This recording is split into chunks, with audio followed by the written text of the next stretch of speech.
Jesus, thank you Jesus. बोलो येशू मसीह की hallelujah. एक जोरदार टाळी जिवंत देवासाठी. हालेलुया. Praise God. या आपले डोळे झाकूया आणि परमेश्वराला मान देऊया. जास्त वेळ न घेता देवाच्या वचनामध्ये जाऊ आणि आज देवाचा संदेश आपल्या वाढीसाठी, उन्नतीसाठी, आपल्या जीवनासाठी काय आहे तो आपण समजून घेऊया. कारण परमेश्वर अत्यंत चांगला देव आहे. आज त्याची दया तुमच्या आणि माझ्यामध्ये आहे. आज त्याची कृपा, त्याचं प्रेम, त्याचं सामर्थ्य तुमच्या आणि माझ्यामध्ये आहे. आज देव कोणाशी तरी बोलत आहे आणि सांगत आहे की मी तुझ्यासाठी देवाने बनवलेली एक योजना आहे. प्रभू येशू ख्रिस्त एक योजना आहे. त्या योजनेचा भाग तारण, सामर्थ्य, उद्धार आहे. त्या पित्याने आपला एकुलता एक पुत्र जगाच्या भल्यासाठी आणि कल्याणासाठी देऊन टाकला, अशासाठी की जो कोणी विश्वास ठेवेल त्याचा नाश होऊ नये. देवाची मनापासून इच्छा आहे की आपल्या कोणाचा नाश होऊ नये. आपले डोळे झाकून या विषयावर थोडं मनन करूया की देव पित्याने अत्यंत उत्तम योजना बनवली. तो दुसरं कोणालाही पाठवू शकत होता, पण त्याने आपला परमप्रिय पुत्र पाठवला. त्याचं नाव येशू ख्रिस्त. आणि ह्याच विधानाद्वारे आपलं जीवन अत्यंत नम्र झालं पाहिजे. या विधानाद्वारे आपलं जीवन अत्यंत सामर्थ्याने, बुद्धीने, गौरवाने भरून गेलं पाहिजे. त्याला देवा जीवनाचा झरा आहे, सामर्थ्याचा झरा आहे, अभिषेक देणारा परमेश्वर आहे. त्याची दया अद्भुत आहे. तुमच्यावर आणि माझ्यावर त्याची कृपा अद्भुत आहे. तो प्रेमी परमेश्वर, सनातन, सर्व समर्थशाली देव आहे. तो खरोखर तुम्हाला आणि मला सोडणार नाही, तुम्हाला आणि मला टाकणार नाही. ओ हालेलुया. का नाही? आपले हात त्या स्वर्गीय भांडाकडे उभारूयात. कारण आज देवाचा सामर्थ्याचा वर्षाव होईल, अभिषेकाचा वर्षाव होईल. तो तुमचा अंतःकरण त्याच्या प्रेमाने भरून टाकेल. समाधान, शांती तुमच्या चेहऱ्यावर दिसून येईल. परमेश्वर म्हणतो मी तुला पूर्ण करणारा परमेश्वर आहे. मी तुला पारखणारा परमेश्वर आहे. मी तुला शांतीच्या जीवनाच्या झऱ्याकडे घेऊन जाणारा परमेश्वर आहे. आणि आज तू देवाचं गौरव पावशील. I declare it in the name of Jesus. देव बाबा, आम्ही आमच्या अपराधांची, पापांची क्षमा मागतो. आम्ही आमचा आत्मा, जीव, शरीर तुझ्यापुढे नम्र करतो, सरेंडर करतो पिता. आम्ही आमच्या स्वतःचं आत्मसमर्पण करतो आणि कबूल करतो येशू ख्रिस्त केवळ आमच्यासाठी मरण पावला आहे, केवळ आमच्यासाठी मरण पावलेला आहे. तो देवाचा पुत्र आहे. कबूल करतो आम्ही की तो आमचा उद्धार करता आहे, तारण करता आहे, आमच्या जीवनाचा राजा आहे. आम्ही कबूल करतो. त्याच्या रक्ताने आमच्या पापांची क्षमा झालेली आहे. आम्ही कबूल करतो की तोच आम्हाला घेण्यासाठी येणार आहे. तो राजांचा राजा आणि प्रभूंचा प्रभू आहे. हालेलुया. आम्ही कबूल करतो की तो जिवंत आहे, तो मेलेला नाहीये. आम्ही कबूल करतो. प्रभू येशूच्या नावामध्ये आम्ही कबूल करतो की तू आम्हाला उद्धार देतो, आम्हाला ज्ञान देतो, आमचे ज्ञान प्रकाशित करतो, आमचे डोळे प्रकाशित करतो आणि आम्हाला जीवनाकडे घेऊन जातो. आज या दिवसासाठी देव बाबा आम्ही तुझे आभार मानतो. तुझ्या प्रियजनांना, तुझ्या पवित्र संतानांना या मंदिरामध्ये तू एकत्र केलेला आहे, त्याबद्दल तुझे आभार मानतो. त्या प्रत्येकाचा राहण्याचा, जीवनाचा दर्जा तू उंच करत आहे, त्याबद्दल धन्यवाद मानतो. आपण मिळून प्रार्थना करूया. प्रभू येशू, मी तुझे आभार मानतो. प्रभू येशू ख्रिस्त, तुझ्यामध्ये आम्हाला तारण प्राप्त होतं, उद्धार प्राप्त होतो आणि आम्हाला जीवनाचा झरा सापडलेला आहे.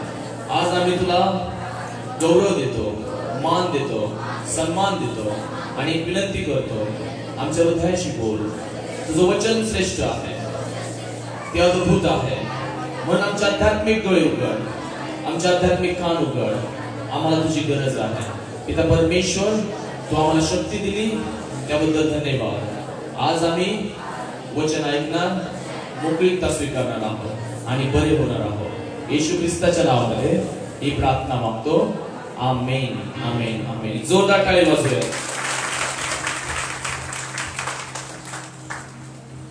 हालेलुया. आज देवाच्या लेकरांनो, ही आनंदाची गोष्ट आहे की एक नंतर एक साक्ष घडत आहेत, आर्थिक चमत्कार होत आहे. परमेश्वर कोणाचं उणं ठेवत नाहीये. तुमच्या जीवनात परमेश्वर सामर्थ्याने कार्य करत आहे. हे सांगण्याचं कारण का आहे आणि का लोकांना परमेश्वराचं प्रेम प्रगट होत आहे, सामर्थ्य प्रगट होत आहे आणि का ते पाहत आहेत की खरंच जिवंत देव आपल्या बरोबर आहे. ज्या साक्षीद्वारे तुम्ही ऐकलं आणि ज्या साक्ष या ठिकाणी झालेल्या आहेत, देवाच्या लेखावर त्या लेखी स्वरूपाच्या साक्ष आहेत की परमेश्वर त्याच्या राज्यामध्ये पेरली गेलेली प्रत्येक गोष्ट मागे देत आहे. प्रतिफळाने त्याचे लोक भरत आहेत आणि तुमचं कोणतंही काम व्यर्थ जाणार नाही. कारण हे अभिवचन आहे. हालेलुया. मागच्या शुक्रवारी म्हणजे 2 दिवसापूर्वी मी नियम आणि अभिवचन याच्याबद्दल काही गोष्टी शिकवल्या लूक 4 मधून, ज्या अत्यंत सुंदर आणि अत्यंत उत्तम होत्या.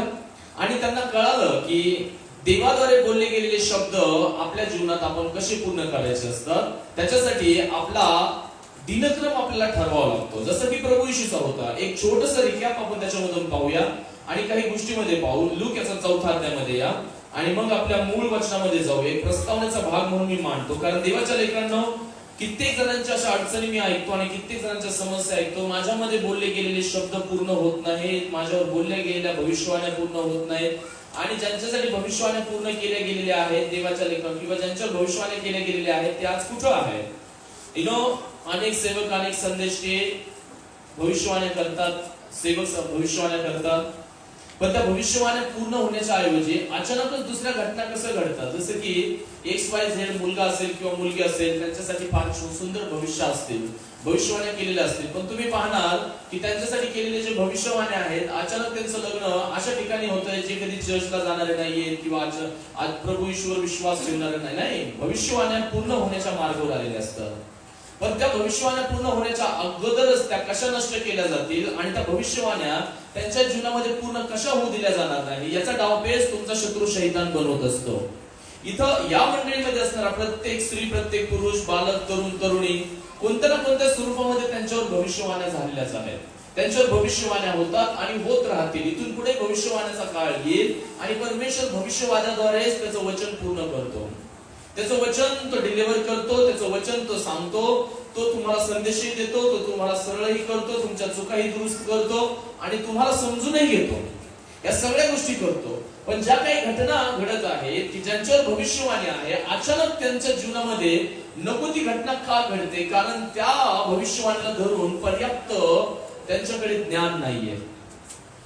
जेव्हाही तुमच्या जीवनामध्ये महत्वाच्या घटना घडणार असतात, तेव्हा सगळ्यात पहिल्या आपल्या भविष्यवाण्या ज्या तुम्ही लिहून ठेवल्या असतील तर त्याच्याकडे लक्ष द्या. कारण अनेक जण भविष्यवाण्या होतात आणि विसरून जातात. त्यांना काहीही त्याचं घेणं देणं नाहीये की कुणीतरी माझ्यावर हे शब्द बोललेले आहेत आणि ते माझ्या जीवनात पूर्ण झालेच पाहिजे, माझ्या जीवनामध्ये त्याची सांगता झालीच पाहिजे, माझ्या जीवनामध्ये त्याचं प्रतिफळ मिळालंच पाहिजे. कारण मी ह्या 1-2 महिन्यामध्ये पाहिलेलं आहे, ज्यांच्यासाठी भविष्यवाण्या आहेत त्यांचं जीवन सगळ्या प्रकारे आशांच्या हातात जात आहे, जे बिलकुल विश्वासू नाहीये, बिलकुल देवाच्या लेकरांना देवावर विश्वास ठेवणारे नाहीये. आणि येणाऱ्या दिवसामध्ये त्यांच्यामध्ये जेव्हा त्या भविष्यवाण्या पूर्ण होतील, जसं की तुम्हाला माहितीये इर्मिया 11 मध्ये सांगितलं की पहा, कुमारी गर्भवती राहील, तिला पुत्र प्रसवेल आणि त्याला इमॅन्युअल म्हणतील, तो जगाचा राजा असेल. तुम्ही पहा, जर मरियेने त्याचा नकार केला असता तर हा तारणारा तिच्याद्वारे जन्माला कसा आला असता?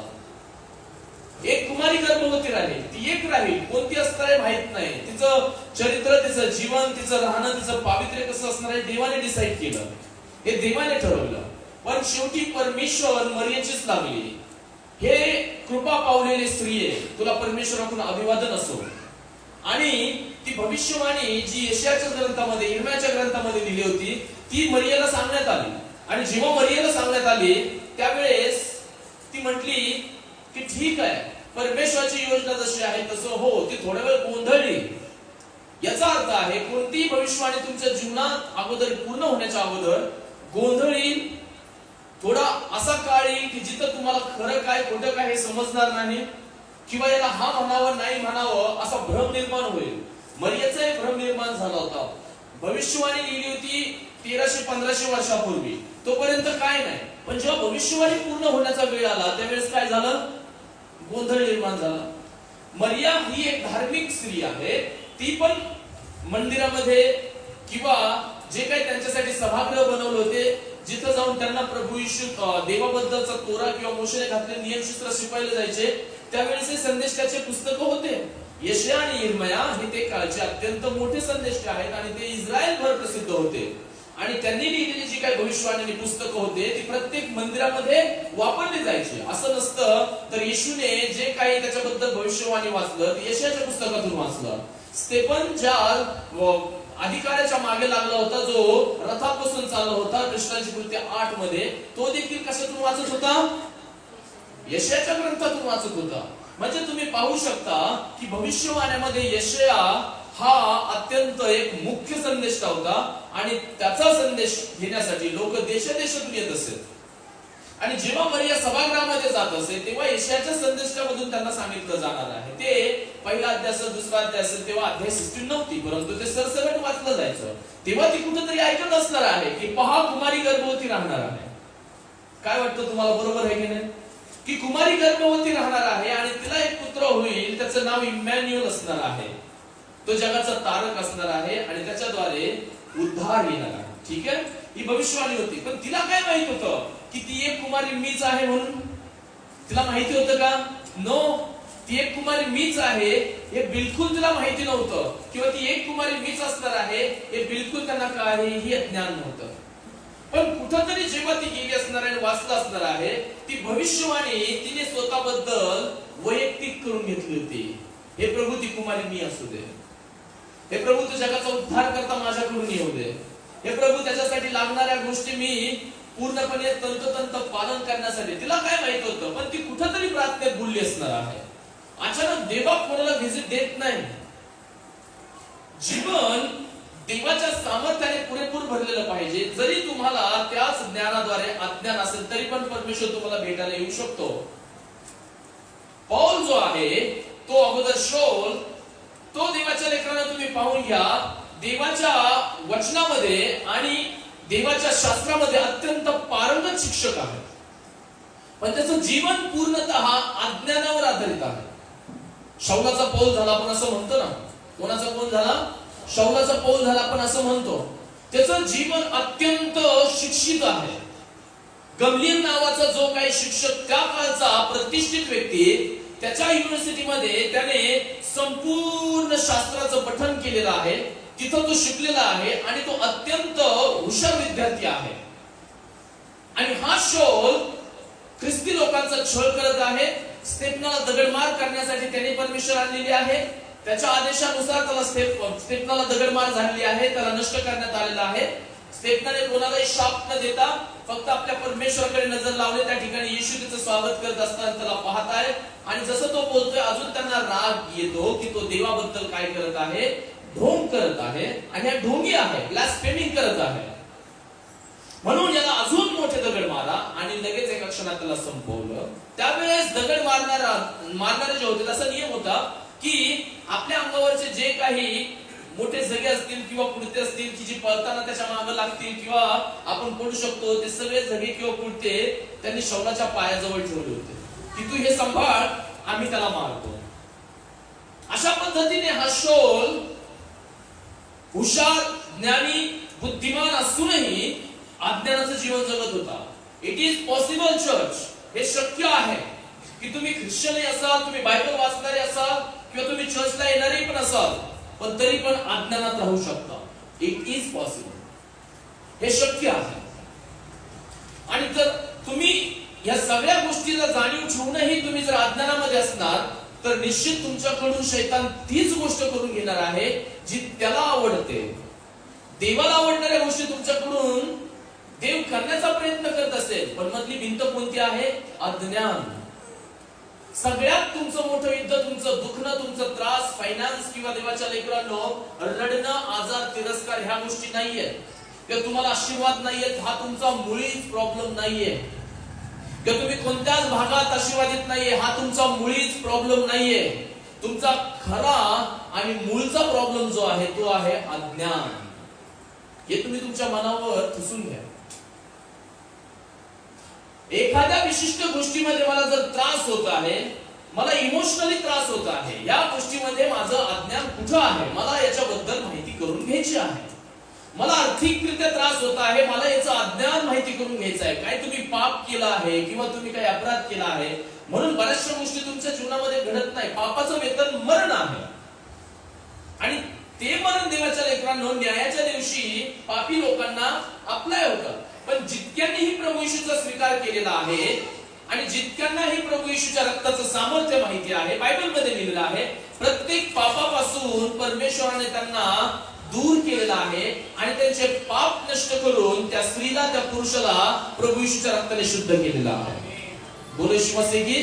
हे समजून घ्या अज्ञानामुळे माझ्या लोकांचा नाश होतो हे बायबल आपल्याला स्पष्ट सांगतं. आणि मी देखील तुम्हाला पौलाचं उदाहरण यासाठी सांगतोय की तो त्या काळच्या युनिव्हर्सिटीमध्ये टॉपचा विद्यार्थी आहे, हुशार विद्यार्थी आहे, त्याचं सगळं शास्त्र पाठ झालेलं आहे, त्याला सगळं काही कळतं. पण एक मोठी गोष्ट होते त्याच्याकडून, त्याच्या एवढ्या मोठ्या ज्ञानामध्ये येशू ख्रिस्त तारणारा आहे हे छोटंसं ज्ञान त्याला होत नाही.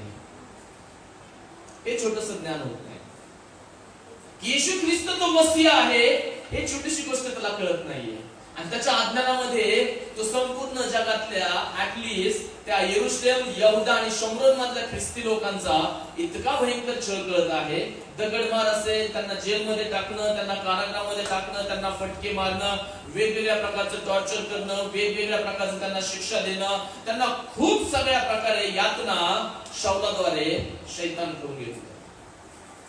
आणि एक वेळ परमेश्वर त्याला म्हटला, ठीक आहे, तार्शिशला चाललाय सगळ्या ख्रिस्ती लोकांना कैद करण्यासाठी, चला याचा अज्ञान एका भेटीद्वारे घालून देऊयात आपण. आणि देवाच्या लेकरांनो एक भेट परमेश्वराची त्या प्रभू येशू ख्रिस्ताची झाली आणि देवाच्या लेकरांनो त्याचे सगळे अज्ञान एका क्षणात नाश झालं. जी काही खिपली त्याच्या डोळ्यावरून पडली, त्या खिपलीद्वारे या शब्दाचा अर्थ आहे की त्याचा अज्ञानाचा आत्मा नष्ट झाला. खिपलीसारखं काहीतरी पडलं. जखऱ्या नावाच्या याजकाने जेव्हा त्याच्यासाठी प्रार्थना केली तेव्हा खिपलीसारखं त्याच्या डोळ्यातून काहीतरी पडलं आणि त्याने लगेच पाहायला सुरुवात केली. येस, ही अज्ञानाची झालर आहे, अज्ञानाची एक प्रकारची झापड आहे जी अनेकांच्या डोळ्यावर बांधली गेलेली आहे. आपला ब्रेन काम करतो, आपलं हृदय व्यवस्थित काम करतं, आपल्या सगळे इंद्रिय ज्ञानेंद्रिय व्यवस्थित काम करतात. पण ज्या गोष्टीद्वारे तुम्हाला उत्तम गोष्टी पाहिजे आहेत तिथं कुठेतरी खिपली आलेली आहे.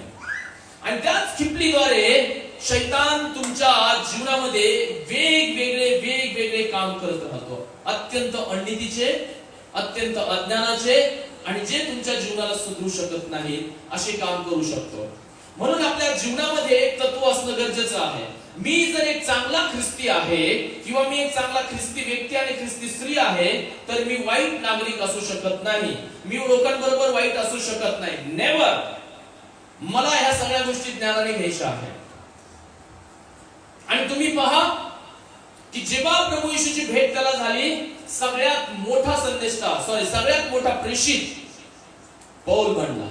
सगळ्यात जास्त लिखाण त्याचं आहे, कारण त्याला माहित होतं येणाऱ्या पिढीसाठी काहीतरी लिखित काम पाहिजे, येणाऱ्या पिढीसाठी काहीतरी लिहिलेली वचनं पाहिजे, येणाऱ्या पिढीसाठी कोणीतरी शिक्षित व्यक्तीने काहीतरी केलं पाहिजे. आणि म्हणून सगळ्यात जास्त पौलाचे पत्र आणि पौलाचं लिटरेचर म्हणजे लेखन कला पौलाची जास्त आहे, कारण त्याला सगळं शास्त्र पाठाचं नॉलेज होतं. पण त्याला नव्या करण्याचं कुठलंही नॉलेज. हे शक्य आहे देवाच्या लेकरांनो, एखाद्या वचनाचं, एखाद्या पुस्तकाचं तुम्हाला नॉलेज असू शकतं, एखाद्या भागाचं तुम्हाला ज्ञान असू शकतं. पण याच्यामध्ये खूप मोठी समस्या अशी आहे की तुम्ही अनेक भागामध्ये अज्ञानी असू शकता, अज्ञानी असू शकता. हालेलुया. जो पैशामध्ये हुशार आहे तो केवळ पैशाच्या गोष्टी करेल, तो केवळ पैशाच्या गोष्टीबद्दल बोलेल. देव काय तुम्हाला खायला देणार नाही. भाजी घ्यायला पैसे लागतात, बाजार करायला पैसे लागतात, चांगले कपडे घ्यायला पैसे लागतात. कारण का? तो पैशामध्ये एक्सपर्ट आहे. त्याच्याकडे पैसे येतात, पैसे जातात, त्याची सेव्हिंग आहे, त्याला सगळ्या गोष्टी आहे, सगळं काही माहिती आहे. भलेही त्याला पैशाच्या भानगडीमध्ये ज्ञान आहे, पण देवाच्या लेकरांनो देवाच्या ज्ञानाबद्दल तो अत्यंत शून्य असू शकतो. कारण त्याला हे कळणार नाही, पैसा तारून देऊ शकत नाही, पैसा उद्धार देणार नाही, पैसा पापाची क्षमा देणार नाही, पैसा तुम्हाला सगळ्या प्रकारचं ऐशोआराम घेऊन देऊ शकतो पण नैसर्गिक झोप देणार नाही. तो तुम्हाला नैसर्गिक आनंद देऊ शकणार नाही, मनातलं समाधान तुम्हाला देऊ शकणार नाही. देवाच्या लेकरांनो हे त्या व्यक्तीला कळणार नाही. तुम्ही जर त्याला तारण सांगायला गेले, प्रभू येशू बद्दल बोलायला गेले तर तो तुम्हाला म्हणेल, हा तुम्ही असेच राहा, असंच राहा, स्वतः उपाशी राहा आणि घरच्याला उपाशी ठेवा. तो तुम्हाला पैशाचं लेक्चर झाडायला लागेल. देवाच्या लेकरांनो त्यावेळेस तुम्हाला वाईट वाटू शकतं, पण तुम्ही का वाईट वाटून घ्यावं? वाईट वाटण्याची तुम्हाला काही आवश्यकता पण नाहीये. का? कारण तो त्या पैशाच्या बाबतीत हुशार आहे. पण देवाच्या लेकरांनो, तुम्ही जे लोक आहात, पैशाच्या बाबतीतही हुशार आहात आणि स्वर्गाच्या बाबतीतही हुशार आहात. बोलो येशू मसीह की. कारण का तुम्हाला माहिती आहे, या दोन्ही गोष्टी मला कशा समतोल ठेवायच्या आहे, कशा कंट्रोल मध्ये ठेवायच्या आहे. पण त्याचं जीवन एकाच बाजूने अनकंट्रोल झालेलं आहे. बाकी कंट्रोल कुठंच दिसत नाही, कुठंच दिसत नाही. आणि म्हणून तुम्ही पहा की जर तुम्ही काही लोकांकडे लक्ष जर लावलं तर त्यांच्यावर भविष्यवाण्या झाल्या, पण त्याची पूर्णता कशात झाली. याचा अर्थ आहे की भविष्यवाणी काय करून टाकली, त्यांनी फेल करून टाकली. त्यांनी धीर धरला नाही, त्यांनी योग्य भविष्यवाणी त्यांच्यासाठी तो शब्द पूर्ण होईल त्याची वाट पाहिली नाही. ते शब्द पूर्ण होण्यासाठी वाट पाहावी लागेल. ते शब्द पूर्ण होण्यासाठी तुम्हाला देवाच्या संपर्कात राहावं लागणार आहे. लॉर्ड, तुम्हाला हा शब्द दिलेला आहे. स्वर्गीय बाप्पा, तुम्हाला हा शब्द दिलेला आहे. ही गोष्ट मला तू सांगितलेली आहे. देवाच्या लेकरांनो, विश्वास ठेवा. ज्या दिवसापासून तुमच्यावर भविष्यवाणी सुरू व्हायला लागते किंवा ज्या दिवशी तुमच्यावर भविष्यवाण्या झाल्या, त्याच दिवसापासून तुमच्या जीवनात विरोधाच्या गोष्टी घडायला लागतात. ही जर पहिली गोष्ट जर तुम्ही अनुभवली असेल तर पाहून घ्या. विरोधाची गोष्ट तुमच्या जीवनात घडते. माणसापासून तुम्ही तुटले जाता. अचानक तुमचं जीवन वेगवेगळे टर्न घेतं. मी तुम्हाला सांगतो, भविष्यवाणी पूर्ण होण्याचे बेनिफिट आणि भविष्यवाण्या अपूर्ण राहण्याचे तोटे, लॉसेस काय आहे. देवाचा शब्द तुमच्यामध्ये जोराने काम करायला लागला, त्याच जोराने तो देवाचा शब्द पूर्ण होऊ नये म्हणून तुमचा शत्रू शैतान हा देखील मोठ्या ताकदीने तुमच्या विरोधात उभा राहायला लागला. अनेक जणांना भविष्यवाणीचा शब्द घेण्यासाठी खूप आवड असते की माझ्यासाठी काय भविष्यवाणी आहे, माझ्यासाठी काय भविष्यवाणी आहे, माझ्यासाठी काय शब्द दिलाय, परमेश्वर मला किती सांगतोय. मी तुमच्यापैकी अनेकांना सांगू शकतो, इथे असे अनेक जण आहेत ज्यांच्यावर 17,500 वेळा भविष्यवाण्या झालेल्या आहेत. किती? हा फक्त एक आकडा दिला. जेवढं तुमचं जीवन नसेल तेवढ्या वर्षाच्या भविष्यवाण्या झालेल्या आहेत. पण जेव्हा त्या भविष्यवाण्याच्या यादीकडे लक्ष लावता, एकही पूर्ण झालेली नसणार. बरोबर की नाही? एकही पूर्ण झालेली नसेल. कारण भविष्यवाणी घेण्यासाठी किंवा तो शब्द स्वीकारण्यासाठी जेव्हा तुम्ही देवाच्या दासाच्या जवळ जाता, त्या दासाला विचारा, थँक्यू, तुम्ही माझ्यासाठी भविष्यवाणी केली, पण आता मला सूचना द्या, या भविष्यवाण्या कशा पूर्ण होतील. फक्त उत्साहित आहे स्वतःबद्दल चांगलं ऐकण्यासाठी. येणाऱ्या दिवसात तुझ्याकडे खूप धनसंपत्ती येणार आहे. खूप छान वाटलं, प्रेज गॉड, खूप सुंदर वाटलं मला, खूप सुंदर. पण हे विचारा की ते होण्यासाठी मला काय केलं गेलं पाहिजे आणि मला कोणत्या मार्गाने चाललं पाहिजे. त्याच्यासाठी योग्य मला साचा द्या, त्या साच्यामध्ये मी राहील. प्रेज गॉड, तो साचा मला द्या. मी भविष्यवाद्यांवर विश्वास ठेवतो, मी प्रेषितांवर विश्वास ठेवतो, सुवार्तिकांवर विश्वास ठेवतो, पण सगळ्यात पहिले मला आत्मीय पारखायला खूप आवडतं. हालेलुया. मला कळतही नव्हतं तेव्हापासून त्या दानामध्ये मी फार इंटरेस्टेड आहे. मला माहित नाही, फार इंटरेस्टेड आहे त्या दानामध्ये, आत्मीय ओळखण्याच्या दानामध्ये फार इंटरेस्टेड आहे. मला बायबलही माहिती नव्हतं फार. त्यावेळेस त्या शब्दाने माझं मन असं ओढून घेतलं होतं, आत्मीय ओळखण्याचं दान. काय? आत्मीय ओळखण्याचं दान. त्यावेळेस मला ते कळलं होतं की कुठलीही सेवा, कुठलंही घर आणि कुठलाही व्यवसाय आणि कुठलंही नातं जर योग्य पद्धतीने जपायचं असेल तर हे दान तुमच्यासाठी 100% काम करतं. बोल येशू मसीह की. हे दान तुमच्यासाठी 100% काम करतं. 100%. कारण तुम्ही दुसऱ्यालाही स्वतःला दुखू देत नाहीत आणि स्वतःही तुम्ही दुखले जात नाहीत. आणि जिथं दुखादुखी नाहीये तिथं आनंद आहे.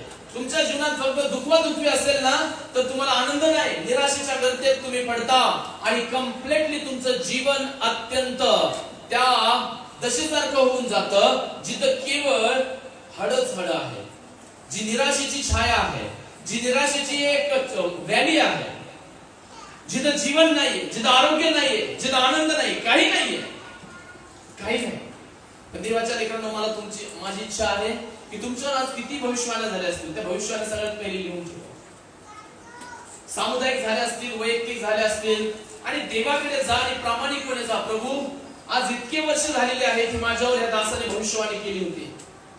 सांग पुढे काय राहून गेलं, पुढे कमी राहून गेला. यशा संदेशाच्या द्वारे केवळ एक भविष्यवाणी केली होती, पहा एक कुमारी गर्भवती राहील. पहा, एक कुमारी गर्भवती राहिली.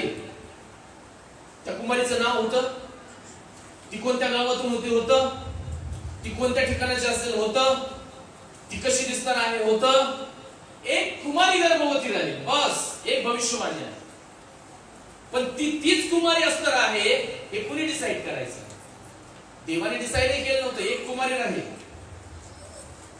फक्त देवाने शब्द काय केला होता? भविष्यवाण्याच्या मुखातून सोडला होता की जाऊ दे हा शब्द पुढं, आणि जिथं योग्य जागा भेटेल हा शब्द जाऊन बसेल. Praise the Lord. निर्वी आणि चिमणी कारण असल्याशिवाय, काय असल्याशिवाय? सूत्र 26. निर्वी आणि चिमणी कारण असल्याशिवाय बसत नाही, तसा शाप विनाकारण टिकत नाही. देवाचा शब्द देखील तुमच्या जीवनात कारण असल्याशिवाय येत नाही. जर तुम्ही इथं बसलेला आहात, गॅरंटेड लिहून ठेवा की तुमच्या जीवनामध्ये देवाचा शब्द काम करत आहे. कमाल, एक जोरदार टाळी वाजवा देवाच्या शब्दासाठी. बोलो येशू मसीह की. तुमच्या जीवनामध्ये देवाचा शब्द काम करतो, करत राहणार. तो तुम्हाला सोडणार नाही. त्याचं प्रेम, त्याची दया सदैव तुमच्या बरोबर असणार आहे, कारण तो देवाचा शब्द आहे. आणि तो देवाचा शब्द तुमच्यामध्ये काम करेल. भलेही तुम्ही बहका, भलेही तुम्ही सरळ झाला, देवाचे आशीर्वाद तुमच्या वागण्यावर, तुमच्या बोलण्यावर फिक्स केले जात नाही. तो अनंत काळापासून अनंत काळापर्यंत कृपा करणारा परमेश्वर आहे. तो तुमच्यावर कृपा करणार आहे. तुमचे दोष, तुमचे पाप त्याला माहिती आहे. ते तुमच्या मनाने ठरत नाहीत. येशू ख्रिस्ताने त्याचं रक्त सांडलेलं आहे.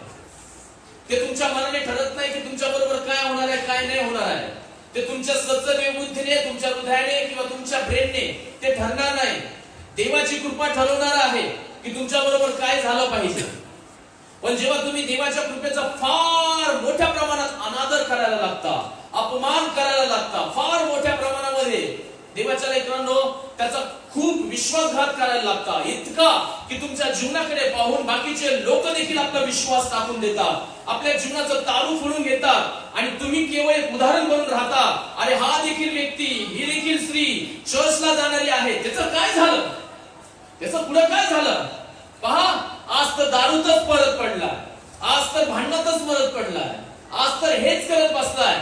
जेव्हा देवाच्या लेकरांना तुमच्या जीवनामुळे अनेक लोकांचं जीवन बर्बाद व्हायला लागतं, हालाकी तुम्ही कोणाच्या घरात जाणार नाही, कोणाला वाईट बोलणार नाही, काही नाही, पण तुमच्या स्वतःच्या जीवनावरून, तुमच्याच चाललेल्या घरातल्या वादातून आणि तुमच्याच वागण्यातून शैतान इतरांचं नुकसान करण्याचा डावपेच आखून असतो. शैतानाचे डावपेच समजण्यासाठी तुम्हाला ज्ञानी व्हावं लागेल, आणि तो इतरांचं नुकसान तुमच्या जीवनावर करत राहतो, आणि तो व्यक्ती तुमच्या नावाची ग्वाही देत असतो. ती राहील जेव्हा पाळत त्या व्यक्तीकडे जातो, तेव्हा तो काय म्हणतो? आमच्या शेजारी अमुक अमुक नावाचा असा व्यक्ती राहतो, ते पण चर्चला जातात, ते पण बायबल वाचतात, ते पण 40 दिवसाचे उपवास करतात, ते पण कडकडीत उपवास धरतात, पण त्यांच्या जीवनात शांती काहून नाही? त्यांच्या जीवनात भांडण काहून नाही? तो दारू पीत राहतो, उपवास धरतो आणि संध्याकाळी दारू पीत असतो, दुपारी दारू पीत असतो, उपवास धरतात आणि मावा गोवा खातात. तुम्ही फक्त शैतानाच्या राज्यासाठी उदाहरण बनलेले असता, आणि शैतान तसे उदाहरण स्थापित करतो, आणि तुमच्या मागून येणारे तुमच्या पाऊल पुन्हा पाहतात आणि म्हणतात नाही हा तर तसं. चर्चमध्ये जाऊन लोक असे नाही होते तर बिघडतात, जास्त बिघडतात. आणि जेव्हा तुम्ही असे उदाहरण बनायला लागता, तेव्हा समजून घ्या की तुम्ही शैतानाच्या हातात पडायला लागलेला. शैतान तुमचं काही बिघडत नाही, उलट शैतानाचे दूत तुम्ही बनता, राजदूत तुम्ही बनता. अरे हा तर माझ्या पापाचा राजदूत आहे, चला ह्या राजदूताला सगळ्या गोष्टी पुरवा, सगळ्या गोष्टी पुरवा. तो काय काय पुरवेल?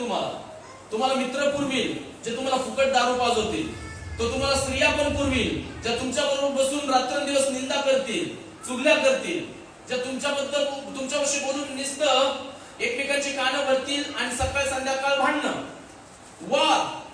हा पुरवठा होईल तुमचा. सुखाचा, शांतीचा, आनंदाचा, भरभराटीचा, समृद्धीचा पुरवठा होऊ शकत नाही त्याच्याकडून. शैतान तसं करू शकत नाही. कारण का? तुमच्यासारखे ख्रिश्चन, माझ्यासारखे दास आणि आपल्यासारख्या मंडळ्या जे काही आपल्यापासून चोरून घेतलं जात आहे, आपण शैतानातून मागे घेत आहोत, आणि त्याच्याकडे राहिलेलं काही नाहीये. बोल येशू मसीह की आपण मागे घेणारे लोक आहोत. आपण सगळे मिळून शैतानाचं राज्य पार उद्ध्वस्त करून टाकलेलं आहे. जे काही आपलं गमावलेलं आहे, आपली शांती, आनंद, प्रेम, आपला पैसा, आपलं धन, आपण मागे घेऊ शकतोय. देवाची इच्छा आहे त्याला तुम्हाला मागे घ्यायचंय. मागे घ्यायचंय आपल्याला. परमेश्वराचे आशीर्वाद म्हणतात सगळे स्वर्गीय आशीर्वाद मी तुम्हाला देऊन टाकलेले आहेत. मग स्वतःला प्रश्न विचारते कुठे आहेत ते आशीर्वाद? त्याचं ठिकाण कोणतं आहे? कोणाच्या तिजोरीमध्ये आहे? कोणाकडे गेला? याचं कॅल्क्युलेशन करायला सुरुवात करा. कारण ज्याचं कॅल्क्युलेशन, ज्याचं मोजमाप तुम्ही करता त्याचं नियंत्रण तुम्हीच ठेवू शकता. ज्याचं मोजमाप तुमच्याकडे नाहीये त्याचं नियंत्रण तुम्हाला करता येणार नाही. काहीच करता येणार नाही. ज्या गोष्टीचं मोजमाप योग्य पद्धतीमध्ये असतं त्याचं नियंत्रण तुम्हाला येतं. तुमच्या घरामध्ये अन्नधान्य आहे पण तुम्हाला माहितच नाही किती किलो आहे, किती पायले आहे. तुम्हाला कसं कळणार हे 3 महिने जाणार आहे की 6 महिने जाणार आहे की वर्षभर जाणार आहे? काहीच कळणार नाही तुम्हाला. पण ज्या वेळेस तुम्ही प्रत्येक माप मोजून घेता, गोण्यातलं सगळं धान्य मोजून घेता, किती गोण्या शिल्लक आहेत, आपल्याला किती वेळ जाईल आणि किती दिवस पुरेल, एका झटक्यात तुम्ही सांगू शकता माझ्याकडे एवढं धान्य आहे की मला 1 वर्षपर्यंत पुरू शकतं. त्याच्यामुळे 1 वर्षापर्यंत मला टेन्शन घेण्याची गरज नाही. तोपर्यंत काही ना काही होईलच. 1 वर्ष म्हणजे तुम्हाला 365 दिवस मिळाले. तोपर्यंत तुम्ही 3 महिन्यामध्ये 6 महिन्यामध्ये नवीन काहीतरी प्लॅन करू शकता. बरोबर की नाही? म्हणजे उदाहरणार्थ जे काही तुम्ही मोजमाप करता त्या गोष्टी तुमच्याच नियंत्रणामध्ये असतात. आणि ज्या गोष्टीचं तुम्ही मोजमाप करत नाहीत त्या गोष्टी तुमच्या नियंत्रणामध्ये येऊ शकणार नाहीत. कधीच येऊ शकणार नाही. म्हणून देवाने ज्या भविष्यवाणी तुम्हाला दिलेल्या आहेत त्याचं योग्य मोजमाप तुम्ही जेव्हा करायला लागाल त्यावेळेस तुम्हाला समजेल एवढे दिवस झाले या वचनाबद्दल काय झालं, या प्रार्थनेबद्दल काय झालं. मला या सेवकाने सांगितलं होतं 2025 मध्ये असं होणार आहे. Why is it not happening? का घडत नाहीये ते? Where my life is going? माझं जीवन कुठे चालत आहे? वचनाच्या अलाइनमेंट मध्ये जेवढे असतात आणि आपल्या परिपाठाला चिटकून जेवढे लोक असतात आणि देवाच्या वाचनामध्ये म्हणजे बायबल वाचनामध्ये जेवढे लोक असतात तेवढेच लोक ज्ञानी असू शकतात. बाकी तुम्ही चांगले ख्रिश्चन असूनही अज्ञानात जगणारे तुम्ही असण्याची शक्यता असते. दाट शक्यता आहे. लूक 4 मध्ये या आणि देवाच्या लेकरांनो 16 वचनावरून लक्ष द्या. लूक 4:16. मग ज्या नासरेतात प्रभू येशू लहानाचा मोठा झाला तेथे तो आला आणि आपल्या परिपाठाप्रमाणे, माझ्या मागे जोराने बोला, आपल्या परिपाठाप्रमाणे. परिपाठ या शब्दाचा अर्थ आहे माझं दैनंदिन जीवन. परिपाठ या शब्दाचा अर्थ आहे माझं सगळ्या प्रकारे वीकली जीवन किंवा माझं चर्चचं जीवन, माझ्या आरोग्याचं जीवन, माझ्या शिक्षणाचं जीवन. माझा परिपाठ काय आहे प्रत्येक गोष्टीमध्ये तो आपल्या परिपाठाप्रमाणे शब्दात दिवशी सभास्थानात जाऊन वाचायला उभा राहिला. म्हणजे त्याची वाचनाची सवय होती. पहिली गोष्ट आहे की तुमच्या जीवनामध्ये परिपाठ असावा. आपल्या शेजाऱ्याला सांगा तुझ्या जीवनात परिपाठ असायला पाहिजे. तो वेळेचा परिपाठ असेल, तो खाण्यापिण्याचा, राहण्याचा, तो परिपाठ असला पाहिजे. परिपाठ नाहीये, मला नाही वाटत की तुम्ही तुमचं जीवन मोजलेलं असणार आहे. म्हणून देवाने तुम्हाला आणि मला सांगितलेलं स्तोत्र 90 मध्ये he has counted your days in number. त्याने तुमचं आयुष्य कशामध्ये मोजलेलं आहे? दिवसामध्ये, वर्षामध्ये मोजलेलं आहे. आणि म्हणून तो तुमचं जीवन नियंत्रित करू शकतो. हे प्रिन्सिपल आहे, हे तत्व आहे. मनुष्याचे सगळे दिवस मी मोजलेले आहे. हे वचन केवळ मसनामध्ये सांगण्याचं नाहीये किंवा मसनवाट्यात जाऊन फक्त उभा राहून मग सांगायचं नाहीये. ते वचन जिवंत राहून त्याच्यावर देवाच्या लेकरांनो आपल्याला समजून घ्यायचंय की माझं जीवन परमेश्वर मला मोजायला लावतो. मला मोजलं पाहिजे माझं जीवन. मेल्यानंतर काय मोजायचंय? मंडळी 3ऱ्या दिवशी फुलाचे कार्यक्रम असणार आहेत. गुरुवारी 23 तारखेला 40वा असणार आहे आणि पुढच्या वर्षी रविवारी वर्ष श्राद्ध झालं खाऊन पिऊन. ते वचन तिथं सांगण्यासाठी नाहीये, मृतांसाठी आहेच ते देवाचं वचन. जर देवाचं वचन सजीव आहे तर मृतांसाठी असेल कसं? ते कोणासाठी आहे? सजीव लोक बोलतील मोठ्याने, कोणासाठी आहे? जिवंत लोक मोठ्याने बोलतील, कोणासाठी आहे? सापडले जिवंत. असे जिवंत करावे लागतात. असे लोक जिवंत करावे लागतात. बोलो येशू मसीह की, मोठ्याने बोला. देवाचं वचन जिवंत आहे आणि ते जिवंत लोकांसाठी आहे. जिवंत लोक जोराने टाळ्या वाजवतील. हालेलुया, बोलो येशू मसीह की, बोलो येशू मसीह की। हे प्रभू, आमच्या आयुष्यातले दिवस आम्हाला असे मोजायला शिकव, शिका मोजायला, आयुष्यातले दिवस मोजायला शिका। आपल्या आयुष्यातले दिवस आपल्याला मोजायला शिकावे लागतील। व्यक्त घालवणारा देवाच्या लेकरांनो, तो मोजला जात नाही आणि मोजमापातही येत नाही, मोजमापात येणार नाही, तो कधीच मोजमापात येणार नाही। आपले दिवस आपल्याला मोजायला आले पाहिजे। मी यथायोग्य काय केलं, मी वाईट काय केलं, मी चूक किती केली, मी आज दिवसभर माझ्या हातात ज्या गोष्टी आहेत त्याच्यामध्ये मी आनंद किती घेतला, माझ्या लेकरा बाळांमध्ये, माझ्या कुटुंबाबरोबर मी किती चांगला मजेशीर वेळ घातला, आम्ही किती चांगलं खाल्लं, किती व्यवस्थित राहिलो आणि किती आमचा आनंद द्विगुणित होता, मोजा। वाईट शिव्या किती दिल्या, वाईट किती बोललो, मोजा। कमी करता येईल ते, वाईट बोलणं म्हणजे देवाच्या लेकरांना ते कायमच राहील असं काय नाही, तुम्ही मोजायला लागल्यावर ते नष्ट पण करता येणार आहे। बोलो येशू मसीह की। तुमच्या सवयी दारू पिण्याच्या आहेत म्हणजे काय तुमचं जीवन संपलं असं नाही होणार। मोजा, तुम्ही किती पिताय, मोजा, तुम्ही खर्च किती करताय, मोजा, डोक्यात प्रकाश पडेल। अरे माझ्या लेकरांच्या मुखातलं ओढून मी खात आहे, मोजा। दिवसातून किती दारू लागते, मोजा। किती झोपताय, मोजा। किती वेळ व्यर्थ घालताय, मोजा। हे प्रभू, आमच्या आयुष्यातले दिवस आम्हाला मोजायला शिकव। आयुष्यातले दिवस, आपलं आयुष्य 70 असेल, 80 असेल, 100 असेल, किती असेल, पण त्याच्यामध्ये देवाच्या लेकरांनी केवळ 30 ते 40 हजार दिवसच असतात। किती असेल, किती असेल तुमचं, प्रेज गॉड, तेवढेच दिवस असणार आहेत। 100 गुणिले 365 करायचे, तुमचे दिवस तुम्हाला मिळून जातील। परंतु देवाच्या लेकरांनो, आयुष्य जर मोजलं नाही आणि ते अनकॅल्क्युलेटेड राहिलं तर याचा अर्थ आहे वेळेच्या अगोदर मरणारी माणसं त्यांच्या जीवनात कुठल्याच प्रकारचं मोजमाप नव्हतं, त्यांनी मोजलंच नाही, मोजलंच नाही। किती चांगल्या किंवा व्यर्थ दिवसांमध्ये तुम्ही राहत आहात आणि किती प्रकारे मला इम्प्रूव्ह करता येईल याचं मोजमाप पाहिजे। वाढ आणि उन्नतीचं वर्ष आपण म्हणतो ना, वाढ आणि उन्नती केवळ पैशामध्ये नाही होणार, वाढ आणि उन्नती देवाच्या लेकरांना तुमच्या प्रोडक्टिव्हिटी मध्ये होईल। तुम्ही जगाला काय देणार आहात त्याच्यामध्ये होईल। जग तुमचं व्हॅल्युएशन ओळखून घेईल, तेव्हा तुम्हाला पाहण्यासाठी जग पैसा देत असतं, तुम्हाला भेटण्यासाठी जग पैसा देतं। बोलो येशू मसीह की। आकाशातून अन्न पडलं, कुठंच असं नाही लिहिलं आकाशातून पैसा पडला।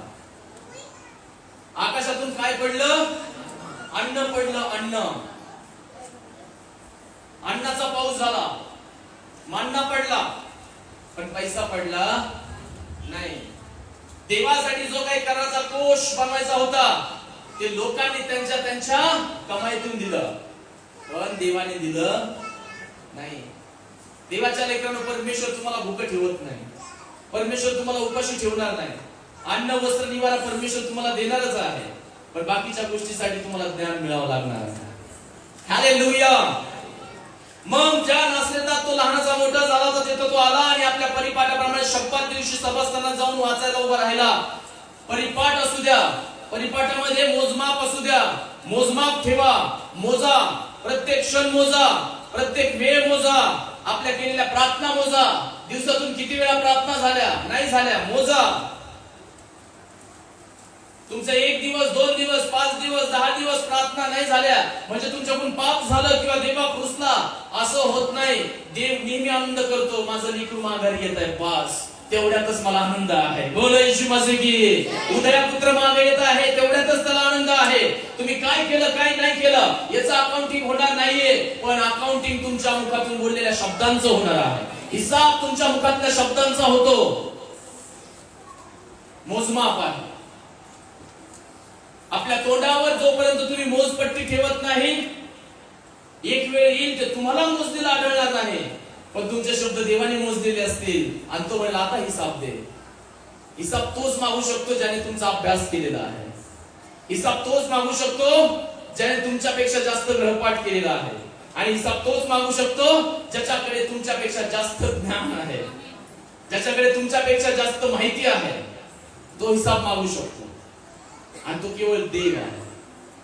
म्हणून आपल्या शब्दांवर, आपल्या जीवनावर मोजमाप ठेवा आणि देवाचं वचन वाचणारे बना आपल्या परिपाठाप्रमाणे तो वाचायला उभा राहिला आणि त्याने वाचलं, अत्यंत उत्तमरित्या वाचलं त्याने. आणि वाचल्यानंतर सगळ्यात पहिले देवाच्या लेकरांनी त्याने वाचलं तेव्हा यशाया संदेशाचा ग्रंथपट त्याला देण्यात आला. त्याने तो उलगडून ते स्थळ काढले, त्यात असे लिहिले होते, परमेश्वराचा आत्मा माझ्यावर आला आहे, कारण दिनास्वार्था सांगण्यात त्याने मला अभिषेक केला आहे. त्याने मला पाठवले आहे ते अशासाठी की धरून गेलेल्यांची सुटका, अंधळ्यास पुन्हा दृष्टीचा लाभ यांची घोषणा करावी, जे ठेचले जात आहेत त्या सोडून पाठावे, परमेश्वराच्या प्रसादाची वर्ष घोषणा करावी. आणि त्याने तो ग्रंथपट गुंडाळून तो सेवकास परत देऊन तो खाली बसला आणि सभास्थानातील सर्व लोकांची दृष्टी त्याच्यावर खिळली. का? मग तो त्यास म्हणू लागला की हा शास्त्रलेख आज तुम्ही ऐकत असताना काही गोष्ट पूर्ण होण्यासाठी ऐकणं जरुरीचं असतं. काही गोष्ट पूर्ण होण्यासाठी काय गरजेचं असतं? ऐका, ऐकून घ्या, समजून घ्या आणि ते ऐकून घेऊन ऍटलीस्ट त्याच्यावर चला. कारण काही भविष्यवाण्या फक्त ऐकण्यावर ऍक्टिव्हेट होतात, पण ज्याला ऐकायची सवय नाहीये त्या 20 वर्ष 30 वर्ष 40 वर्ष तशाच फिरू शकतात तुमच्या आसपास तशाच फिरू शकतात. भविष्यवाण्या रद्द तेव्हा होतात जेव्हा तुम्ही कबरेत जाता. बस तुमचं जीवनभर त्या भविष्यवाण्या तुमच्या आसपास फिरत राहतात. काही भविष्यवाण्या ऐकण्यामध्ये ऍक्टिव्हेट होतात, काही भविष्यवाण्या कृतीमध्ये ऍक्टिव्हेट होतात, काही भविष्यवाण्या तुमच्या वागणुकीवर ऍक्टिव्हेट होतात. जसं की मरियेसाठी भविष्यवाणी आहे, पहा एक पुत्र होईल आणि एक कुमारी गर्भवती राहील, तिला पुत्र होईल. देवाच्या लेकरांना ती ऐकणारी पण बनली. जेव्हा दूत आला ती गोंधळली, मेसेज समजून घेतल्यानंतर शांत बसली आणि डायरेक्ट काय म्हणाली, होऊन जाऊ दे काय व्हायचं ते, मी देवाच्या भविष्यवाणीचा काय करते, स्वीकार करते. बस तिने ती भविष्यवाणी ऐकली आणि स्वीकारली. भविष्यवाणी काय झाली, पूर्ण झाली. देवाच्या लेकरांनो, तुम्ही आजपासून मागे लागा की तुमच्या जीवनात झालेल्या भविष्यवाण्या पूर्ण झाल्या पाहिजे. परिपाठ असू द्या, वाचन असू द्या आणि ऐकण्याची मनोवृत्ती ठेवा. भविष्यवाण्या काय होणार आहेत, परिपूर्ण होणार आहे. असंच एक गंमत आणि असंच एक मोठं संकट नामी नावाच्या एका स्त्रीवर आलं होतं. आणि नामी नावाची स्त्री यरुशलेम सोडून मोवाब देशामध्ये राहायला गेली. कुठे राहायला गेली? 2 तिचे मुलं घेऊन, तिचा पती आणि 2 मुलं घेऊन ते कुठे गेली? मोवाब देशामध्ये.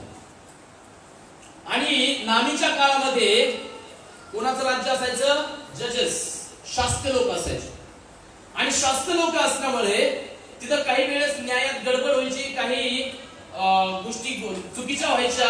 आणि म्हणून बायबलमध्ये काय लिहिलंय, जेव्हा शास्त्री राज्य करत होते तेव्हा काय पडला? दुष्काळ पडला. यरुशलेम मध्ये फार मोठा दुष्काळ पडला. खाण्यापिण्याचे हाल व्हायला लागले, काहीच समजेना काय करायचं, कुठं जायचं. तेव्हा तिने यरुशलेम सोडून कुठे गेली होती? ती मोवाब देशामध्ये. आणि मोवाब देशामध्ये काय नव्हतं? What is that? दुष्काळ नव्हता. ती, तिचा नवरा आणि 2 मुलं गेली. तिथं त्याच्या मुलाचे लग्न झाले, सगळं काही झालं. हळूहळू नामीचा पती तिथं मरण पावला. हळूहळू तिचे 2ही मुलं काय झाले? मरण पावले. आणि त्यांनी अचानक खबर ऐकली की आता यरुशलेम मध्ये काय झालेलं आहे? सुकाळ आलेला आहे. देवाच्या लेकरांनो, जेव्हा ती यरुशलेम मध्ये मागे आली तेव्हा तिथल्या लोकांनी घेतले. इथून जाताना नामी भरून गेली होती, पूर्ण आनंदाने, पूर्ण शांतीने, पण येताना सगळं गमावून आले. कारण त्याची एक सून जी होती त्याची रूथ नावाची होती आणि दुसरी एक मिस्री होती, ती रस्त्यातूनच सोडून गेली. फक्त एकच जण मागे आली, त्याचं नाव काय? रूथ. आणि ही सगळी स्टोरी रूथाच्या पुस्तकामध्ये लिहिलेली आहे. रूथ नावाच्या पुस्तकामध्ये ही स्टोरी आहे. असं का होतं? बऱ्याच वेळा देवाने दिलेल्या शब्दावर आपण उभे राहू शकत नाही, त्याच्यामुळे होतं. बऱ्याच वेळा देवाने दिलेल्या तुमच्यासाठी ज्या विवर्षणाची योजना असतात त्याला चिटकून तुम्हाला राहता येत नाही. की काही होते, माझा देव योग्य वेळेस माझा शब्द खरा करणारा देव आहे. काही होते, माझ्या देवाने मला अभिवचन दिलेलं आहे आणि हे अभिवचन मी पूर्ण करणारच आहे. बऱ्याच वेळा तुम्हाला परमेश्वर नियम देत असतो, चोरी करू नकोस, व्यभिचार करू नकोस, तू कुठल्याही परस्त्रीवर आपला डोळा ठेवू नकोस, परस्त्रीची परधनाची लोभ करू नकोस, आशा बाळगू नकोस. हा नियम झाले, 10 आज्ञा हे 10 नियम आहे. पण अभिवचन, मी तुला आशीर्वादच देईल, मी तुला मस्तक बनवेल, मी तुला राष्ट्रांना उसळ देणारा बनवेल, हे अभिवचन झाली तुमच्यासाठी. ही अभिवचन झाली. तुझ्या घरातील कुणी अकाली मरणार नाही.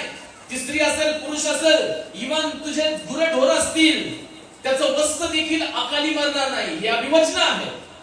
अभिवचन आणि नियम दोघेही हातात हात मिळून काम करत असतात. दोघांची फार गट्टी आहे. आता तुम्ही अभिवचनावर जर काम करताय तर देवाच्या लेकरांना अभिवचन बोला, अभिवचन बोला. प्रभू हे अभिवचन तुम्हाला दिलेलं आहे आणि त्या अभिवचनाचा मी घट्ट ताबा घेतो, त्याच्यावर मी उभा राहतो. मला माहिती आहे यथाकाळी योग्य पूर्ण होणारे ह्या देवाची वचनं ही आहेत आणि त्याचं मी या ठिकाणी वर्णन करत आहे, मी बोलत आहे. जेव्हा तुम्ही बोलायला लागता अभिवचन पूर्ण व्हायला लागतं. पण देवाच्या लेकरांना नियम म्हणजे अभिवचन नाहीये. नियमासाठी तुम्हाला कृतीच लागते आणि अभिवचनासाठी प्रार्थनाच लागते. हालेलुया. किती जणांना कळतंय? तुम्हाला जर देवाच्या लेकरांना नियमात चालायचं असेल तर तुम्हाला कृती करणार लागणार आहे. नियमासाठी प्रार्थना करू नका. तुम्हाला तुमच्या स्वतःचा त्याग करून नियमात चालावं लागणार आहे. इस्रायला, हे नियम मी तुला दिलेले आहेत, रात्रंदिवस याचं मनन कर, म्हणजे जिकडे तू जाशील तिकडे काय होशील? आशीर्वादित होशील. ज्या जमिनीवर पाय तू ठेवशील ती जमीन मी काय करील? आशीर्वादित करील. जी जागा तू जाशील तिथे मी आशीर्वादित करेल. नियम पाळण्याचा किती मोठा फायदा आहे, नियम पाळण्याचे किती मोठे आशीर्वाद आहे. आणि अभिवचन स्वतः परमेश्वराने खात्री केली आहे. तू काय असशील, कसा असशील मला माहित नाही, पण मला तुझ्यातून येणाऱ्या बीजाला आशीर्वादित करायचं आहे. तुझ्या येणाऱ्या बीजातून सगळे आशीर्वाद तुला मिळाले पाहिजे. दाविदा, तू माझ्या मनासारखा भेटलेला आहे, म्हणून तुझ्या कुळातला प्रत्येक जण राजा होणार आहे, तो कधी खुडू देणार नाही. आणि आजही येशू ख्रिस्त राजा आहे आणि त्याच्याद्वारे तुम्ही आणि मी बसलेले संतान आजही राज केला पाहिजे. बोल येशू मसीह की. आजही आपल्या वेळेवर, आपल्या परिस्थितीवर, आपल्या जीवनावर, आपल्या घराण्यावर, आपल्या सगळ्या प्रकारच्या देणग्यांवर आपण राज केला पाहिजे. जो स्वर्गीय राजा आहे, जगिक राज नाही म्हणत मी. जगातले लोक छळतात, ऑप्रेस करतात, डिप्रेस करतात. जगातली लोक त्यांच्या स्वार्थासाठी आपलं राज्य करतील. पण जेव्हा ख्रिस्ती लोक राज्य करतात त्यांचं राज्य नीतिमत्वाचं आणि धार्मिकांचं असतं, ते न्यायाचं असतं, ते योग्य गोष्टीने करणार असतं, ते कोणावरही जुलूम करत नाही, जाच करत नाही, ते योग्य न्यायाधीश असतं. माहितीये तुम्हाला? प्रत्येक एक स्त्री पुरुष बालक केवळ पास्टर लोकच नाही, प्रत्येक स्त्री पुरुष बालक, प्रत्येक साधारण म्हणणारा विश्वासी हा न्यायाधीश असतो. भले तो जगाचा न्याय करत नाही, तो घराचा न्याय करेल, वेळेचा न्याय करेल, योग्य प्रस्थापित गोष्टी करून देईल, योग्य वाटण्या करील, योग्य गोष्टी त्याच्या भूमिका करून देईल. देवाच्या लेकरांनो, तुम्ही तुमच्या जीवनातून हात काढून घेतला ना तर शैतान न मोजलेल्या गोष्टीवर येऊन हल्ला चढवतो आणि तो ताबा घेतो, तो ताबा घेतो. हे तुम्ही पाहिलं पाहिजे माझ्या घरात काय झालं पाहिजे, कारण तुम्ही प्रमुख, तुम्ही मूळ आहात आणि तुम्ही गोष्टी मोजल्याच पाहिजे. तुम्ही नाही मोजत आहे, आय एम सॉरी टू से, न मोजलेल्या गोष्टीवर शैतान ताबा मारण्याचा पूर्ण प्रयत्न करतो. कारण जी गोष्ट तुम्ही अडगळीला नेऊन ठेवलेली आहे, साप तिथंच घुसतो. तो थोडा घरात येऊन बसतो. कुठं बसणार तो साप? अडगळीच्या ठिकाणी, जिथं तुम्ही कधी पाहिलंच नाही, 10 वर्ष पाहिलं नाही, 9 वर्ष पाहिलं नाही, आणि अचानक तुम्हाला आठवतं अरे याची साफसफाई करायची. साफसफाई करायला जाता तर सगळ्यात पहिले काय सापडतं तिथं? साप, विंचू, नको असणारे प्राणी तिथे जमतात. न मोजणाऱ्या जीवनामध्ये देखील असंच असतं. अचानक तुम्ही त्याला हात लावायला जाता आणि तुम्ही म्हणता इथून ती सुरुवात झाली, या दिवसापासून सुरुवात झाली, या घटनेपासून ही सुरुवात झाली. बरोबर आहे, कारण ते न मोजलेलं घटक शैतानाचं राज्य बनतं. न मोजलेले घटक शैतानाचं राज्य बनतं. आणि तुमच्या जीवनामध्ये देवाच्या लेकरांना तुम्ही या सगळ्या गोष्टींची जर व्यवस्थित व्यवस्था लावून दिली नाही, विल्हेवाट लावली नाही, तर तुम्ही कोणाच्या भरोश्यावर जगताय? कोणाच्या भरोश्यावर जगताय? आणि तुम्ही कोणत्या चमत्काराची अपेक्षा करताय? देव म्हणतो मी तुला अधिकारी बनवलंय. देव काय म्हणतो? तू न्यायाधीशाचा अभिषेक घेतलाय, तू राजाचा अभिषेक घेतलाय. मग हे काम कोणाचं आहे? योग्य नीती आखणं, योग्य योजना बनवणं कोणाचं काम आहे? Who is going to do that? हे कोण करणार आहे? आणि तुम्ही कोणाची वाट पाहताय? कशी वाट पाहताय? जीवनाचा साधा नियम जर तुम्हाला कळला नाही तर देवाचे गहन म्हणणारे रहस्य आणि प्रगटीकरण कसे समजणार? गहन आणि अद्भुत म्हणणारे प्रगटीकरण समजणार कसे आपल्याला? देवाच्या लेकरांनो, या ठिकाणी आपल्याला ज्ञानी आणि बुद्धिमान व्हायचंय. चर्च हे बुद्धू लोकांचं काम नाहीये. चर्च हे अज्ञानी बनवण्याचा ठेका पण नाहीये. चर्च लोकांना अज्ञानामध्ये कोंडून ठेवण्याचं दार पण नाहीये. अहो, ते स्वर्गीय राज्याचं दार आहे, जिथं देवाचे नागरिक बनवले जातात, स्वर्गीय राज्याचे नागरिक बनवले जातात, राजा आणि न्यायाधीश बनवले जातात. इथं येऊन केवळ देवाच्या लेकरांनो लोकांना त्रासात, शापात, रोगात टाकण्याचं एक ठिकाण नाहीये. हे जीवनाचं ठिकाण आहे. हालेलुया. हे सत्याचं ठिकाण आहे. हे पाप नष्ट करण्याचं ठिकाण आहे. लोकांना सगळ्या प्रकारे देवाच्या राज्यामध्ये सरदार, सैन्य बनवण्याचं ठिकाण आहे. चर्च म्हणजे ते ठिकाण आहे. चर्च मध्ये लोक येऊन देवाच्या लेकरांनो कुठल्या प्रकारे अज्ञानी, पापी आणि अशुद्ध बनत नाहीत. ते कोणते दुसरे असतील ते माहित नाही, पण या चर्च मध्ये तुम्ही प्रत्येक क्षणाला ज्ञानीच बनणार आहात. इथं ज्ञानच दिलं जाणार आहे. इथं तुम्हाला उभं केलं जाणार आहे. देवाच्या वचनांवर तुम्हाला नियमावर चालायला शिकवलं जाणार आहे. आणि जे ह्या वचनाप्रमाणे आणि ह्या सूचनेप्रमाणे चालतील त्या प्रत्येकाचं कल्याण तुम्हाला पाहायला भेटेल. हालेलुया. तुमच्या पिढ्यांचं कल्याण तुम्हाला पाहायला भेटेल. तुम्ही त्या पद्धतीने चालायला लागणार, कारण माझा पूर्ण विश्वास देवाच्या वचनावर आहे. माझा पूर्ण विश्वास आहे आणि माझी पूर्ण खात्री झालेली आहे की माझा देव माझ्या लायकीमुळे प्रेम नाही करत आहे. माझा देव येशूने सांडलेल्या रक्तामुळे माझ्यावर प्रेम करत आहे आणि त्याचं महत्त्व मी समजून घेतलेलं आहे. ते रोज मी कबूल करतो की धन्यवाद, तू जगामध्ये दुसरा कोणालाही पाठवू शकत होता, पण तुझ्या एकुलता एक पुत्राला तू पाठवलं प्रभू. येस, त्या एकुलता एक पुत्रावर तू प्रेम करतो खरा, पण त्याच्याही पेक्षा तू आमच्यावर जास्त प्रेम करतो की त्या एकुलता एक पुत्राला आमच्यासाठी तू मरण सोसायला पाठवलं. कोण पाठवलं? दुसऱ्यांसाठी आपला पुत्र कोण दावावर टाकू शकतो का? नाही. दुसऱ्याच्या घराण्यासाठी आपण सुद्धा म्हणायला जात नाही की नको बाबा, माझ्या घराण्याचं काय होईल. पण हा जिवंत देव आहे. येशू ख्रिस्ताला तुमच्या आणि माझ्यासाठी मरण दिलंच दिलं, पण हालेलुया, तिसऱ्या दिवशी जीवन पण दिलेलं आहे. जीवन देणाऱ्या देवासाठी जोरदार टाळी वाजूया.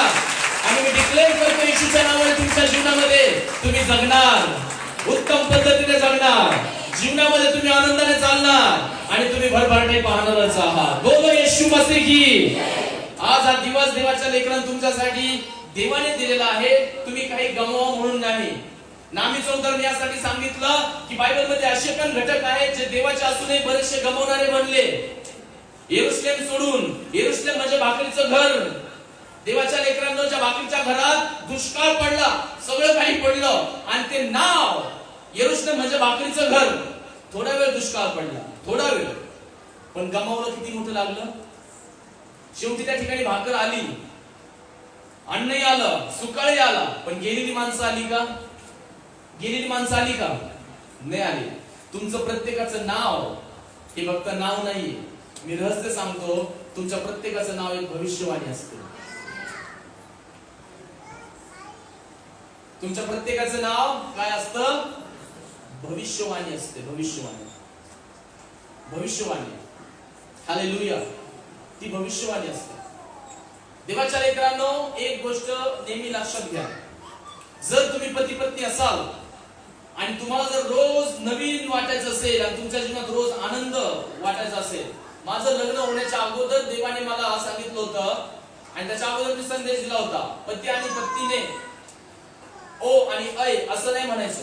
एकमेकांचे नाव तुम्ही घेऊन बोला, एकमेकांच्या नावाला सन्मान देऊन बोला.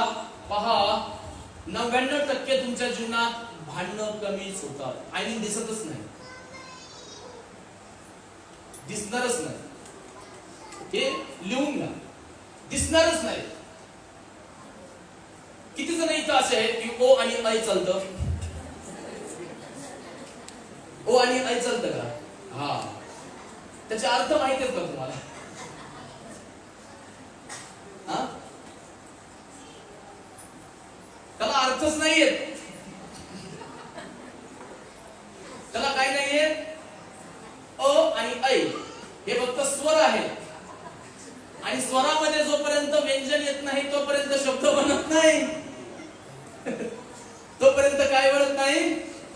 अ आ ई म्हणता ना तुम्ही? अ आई म्हणता की नाही? ऐ आणि ओ. शून्य माणसा ओ. भविष्यवाणी काय करता? ओ, इंग्लिश मध्ये ओ, शून्य माणूस. थोडक्यात काय सांगतात? झिरो माणसा. ऐक, त्या झिरो माणसाचं काहीच होत नाही. हालेलुया. कळतंय तुम्हाला? हालेलुया.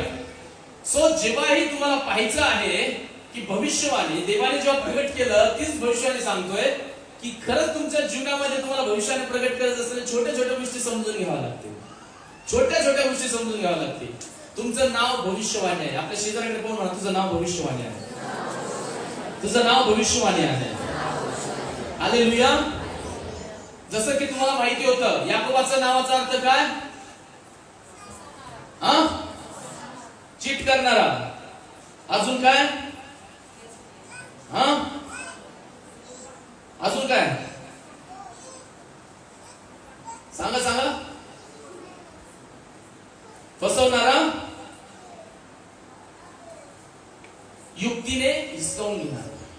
काय आहे? युक्तीने हिसकावून घेणार. पण देव काय म्हटला? बस आता तू फसवणारा नाही, तो युक्त्या करणारा नाही, त्याला मी फुल स्टॉप देतो. तुला मी नाव काय देतो? इस्रायल. काय अर्थ होतो त्याचा आता? इस्रायल म्हणजे काय? जो युद्ध करतो पण विजयशाली होतो. जो देवाबरोबर युद्ध करतो आणि विजयशाली होतो. गॉड प्रिव्हेल्स. म्हणजे तो देवाबरोबरही काय होतो? विजय. म्हणून देवाने त्याला नाव दिलं इस्रायल. देवाने त्याला काय नाव दिलं? इस्रायल. की तुम्ही माझ्या बरोबर असून सुद्धा माझ्याकडून सगळे आशीर्वाद घेऊ शकताय. इस्रायल. बोलो येशू मसीह की. अब्राहमचं काय केलं?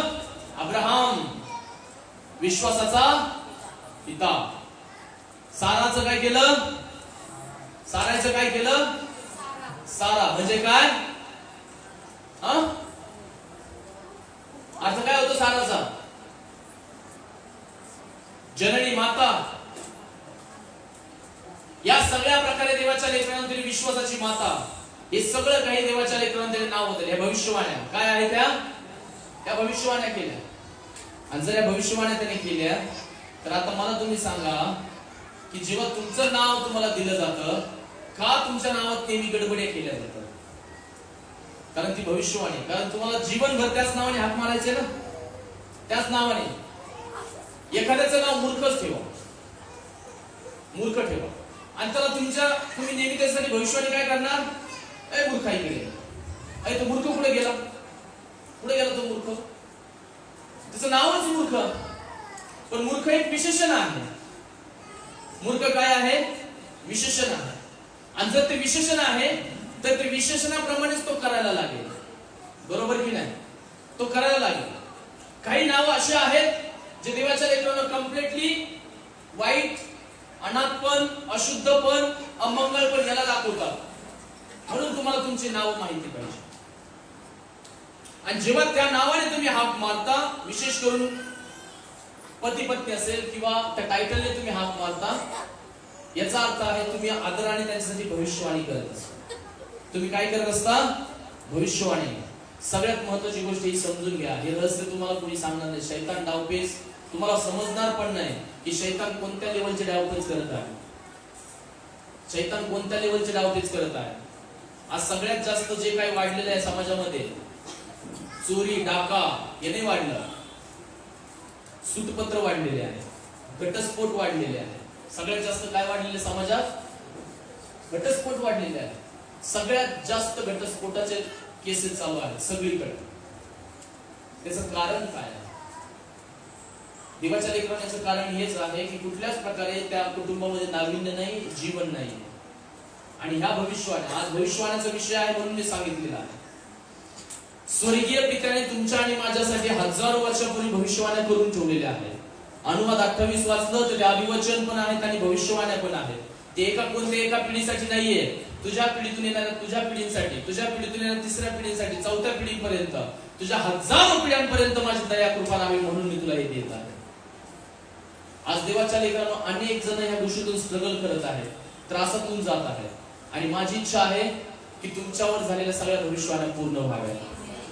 बोलो यीशू मसीह की तुमच्यावर झालेल्या सगळ्या भविष्यवाण्या पूर्ण व्हाव्यात, पण त्याच्यासाठी मला कोणत्या चौकोनात काम करावं लागणार आहे, कोणत्या साच्यामध्ये राहावं लागणार आहे, मी कोणत्या दिशेने जाऊ, माझी वागणूक कशी असली पाहिजे, वर्तणूक कशी असली पाहिजे, मला प्रत्येक क्षणाचा कसा योग्य मोजमाप ठेवून देवाचं वचन मला ऐकायचं आहे, या सगळ्या गोष्टीचं तुम्हाला आठवण करावं लागणार. तुम्हाला काय वाटतं, भविष्यवाणी केली म्हणजे लगेच होते काय? तशी नाही, तशी नाही होत. उदाहरणार्थ देवाने जर तुमच्यासाठी भविष्यवाणी केली की येणाऱ्या दिवसामध्ये तू लखपती करोडपती होणार आहे, आनंदाची गोष्ट ही काय माहिती तुम्हाला, सगळ्यात पहिले जाऊन जो करोडपतीचा माइंडसेट आहे, लखपतीचा माइंडसेट आहे, तो अगोदर घ्यावा लागणार आहे. नाही तर काही लोकांची परिस्थिती अशी होते, जे नाही आलं पाहण्यात ते आलं लगेच खाल्लं का पोट बिघडतं. जे कधीच तुम्ही खाल्लं नाही असं जर तुम्ही खाल्लं ना, त्याने काय होतं, पोट बिघडलं की काय होणार, सगळं काही तुमचं स्वास्थ्य जाम होऊन जात आणि तुमची गाडी पुढे जाणार नाही. सेम वे जेव्हा तुम्हाला स्किल कोणते लागतील, जेव्हा कोणती पर्टिक्युलर भविष्यवाणी होते, त्या भविष्यवाणीचा माइंडसेट तयार करा. डोक्यामध्ये काय तयार करा, माइंडसेट. सगळ्यात पहिले मला माझ्या दासाकडून, सेवकाकडून, देवाच्या दासाकडून मला ही भविष्यवाणी मिळालेली आहे. सगळ्यात पहिले तो माइंडसेट तयार करायला सुरुवात करा. लगेच तो माइंडसेट तयार झाला पाहिजे. दुसरी गोष्ट, त्याला पूरक असणारे कुठल्या प्रकारचे स्किल्स आहेत, कुठल्या प्रकारचे काय आहेत स्किल. कोणीतरी तुम्हाला सांगितलं की येणाऱ्या दिवसामध्ये मी तुला पाहत आहे, तू अमेरिकेत शिकवत आहेस, तू न्यूयॉर्क मध्ये शिकवत आहेस, तू फॉरेन कंट्री मध्ये शिकवत आहेस, ठीक आहे. पण देवाच्या लेकरांनो येणाऱ्या दिवसामध्ये म्हणले, उद्या म्हटलंय का, उद्या म्हटलंय का, बस तुम्हाला टाइमलाईन दिली जाईल. येणाऱ्या 2 वर्षामध्ये टाइमलाईन कितीची भेटली तुम्हाला, 2 वर्षाची भेटली का नाही. पण त्या 2 वर्षामध्ये फॉरेन कंट्रीला जाण्यासाठी तुम्ही काय सुधारणा केल्या, सुधारणा काय केल्या तुम्ही फॉरेन कंट्रीला जाण्यासाठी? काहीच नाही. तेच जीवन, तेच राहणं, तेच सगळं काही. पण कधीच म्हणले का नाही आता फॉरेन कंट्रीमध्ये जाण्यासाठी मला स्वतःचा माइंडसेट फॉरेन कंट्री सारखा करावा लागेल, मला माझ्या भाषेत बदल करून घ्यावा लागणार आहे, माझ्या पर्सनॅलिटी मध्ये बदल करून घ्यावा लागणार आहे. ही झाली विश्वासाची कृती. ही झाली काय, विश्वासाची कृती. भविष्यवाणी झाल्यापासून पूर्ण होईपर्यंत देव त्या भविष्यवाणीवर वॉच करत असतो. काय करत असतो, परमेश्वर त्या भविष्यवाणीवर वॉच ठेवून असतो. वॉच. तुमचे स्वप्न देखील भविष्यवाणीचे असतात बरं का. बऱ्याच वेळा असं नका म्हणू, पास्टर माझ्यासाठी तर कुणीच कधी भविष्यवाणी नाही केल्या. तुम्ही स्वप्न पाहणारे लोक असताना तुम्हाला भविष्यवाणीची गरजच नाही. तुम्हाला कशाची गरज नाही, तुम्हाला भविष्यवाणीची गरजच नाही. काहीच आवश्यकता नाही तुम्हाला भविष्यवाणीची. का? कारण तुमचे स्वप्न तुम्हाला तुमच्या भविष्यवाणी दाखवतात. स्वप्न तुमचे तुम्हाला उद्याचं भविष्य दाखवतात. तुम्ही म्हणतात पडलं असं स्वप्न, असंच काहीतरी झोपेत भरळलं असेल, असंच काहीतरी दिवसभर विचार केला असेल. नाही, ख्रिस्ती लोकांबरोबर जे काही घडतं कारण असल्याशिवाय घडत. आपल्या शेजाऱ्याला सांगा, कारण असल्यामुळे घडतंय बरं का. हालेलुया. कशामुळे घडतं सगळं काही, कारण असल्यामुळे. चांगलं झालं तरी पण कारण आहे, वाईट झालं तरी कारण आहे. वाईट झालं तर समजून घ्यायचं या क्षेत्रात तू कच्चा लिंबू आहे.